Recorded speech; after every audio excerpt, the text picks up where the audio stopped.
So today I'm going to show you how to hack Knife. The first thing we do is we put the IP address from Hack the Box into the phone box so we can copy and paste it. Then we're going to do an nmap scan. We're going to do SV, which is going to give us the versions, and put in the IP address and then do the scan and see what we get.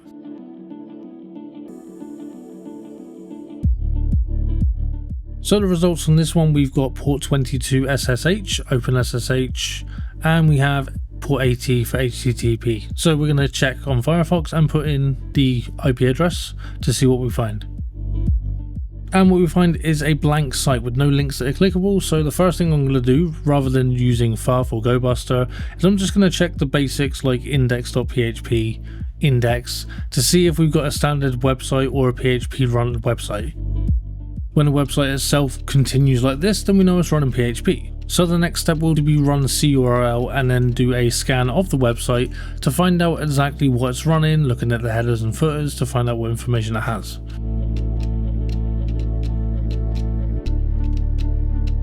Once you've done that, you'll see essentially it's just the code of the website, and you can look through and find out what information you need to find. And if we use the same command but we use -i as a flag, we're able to check the information of the website and see what's actually running it.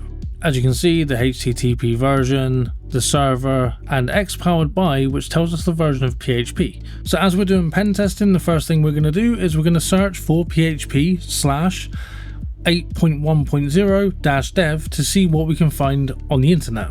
And one of the things we find here is a GitHub repository. Now normally when it comes to exploits and general updates and security, you'll find that there'll be repositories which will show the different versions of what's been updated, what's been committed to that repository over time, so you can figure out whether it's actually an exploit you can use to get into the system.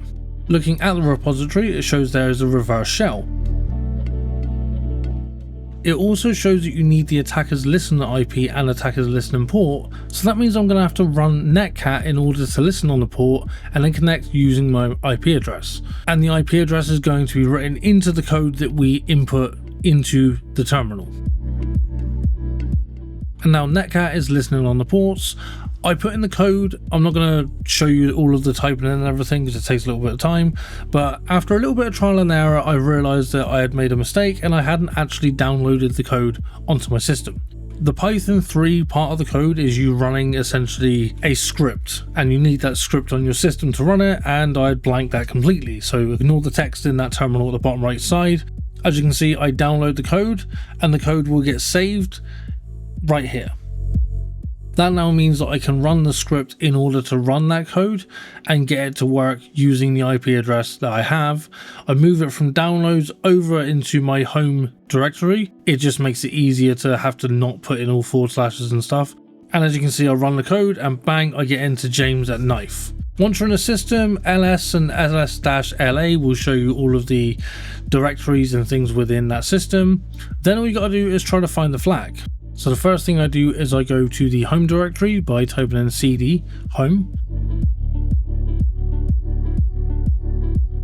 then ls to see what we have there, and we have James, and then I need to obviously cd into James and then do ls again in order to find what's in that folder, and that is where I find user.txt.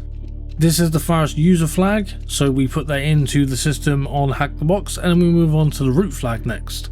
And no, I'm not going to show you the actual flag because you'll have to hack the system yourself to get it.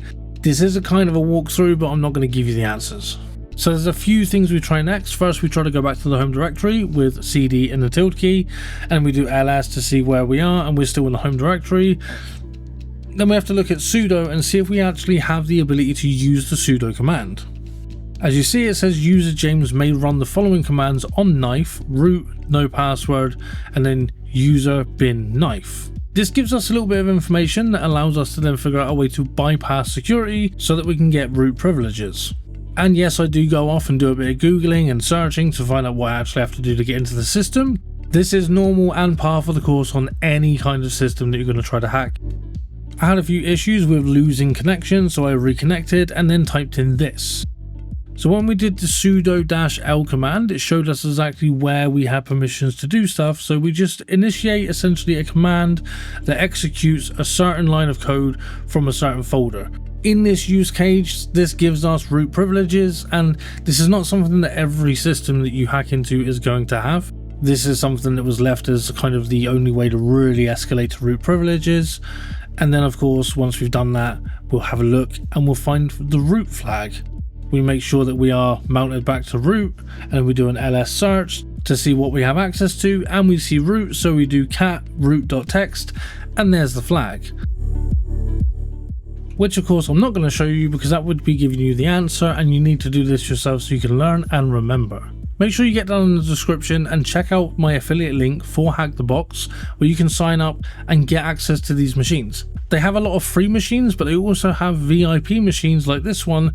The key thing you need to remember when it comes to hacking systems is that sometimes you just have to Google and learn new things. You're not going to know everything from the start, and you're going to have to put in time to learn that stuff. Make sure you hit like and subscribe, get down in the comments to let me know exactly what part of this you found difficult, and if there's anything you're struggling with, let me know and maybe I can cover that in a future video.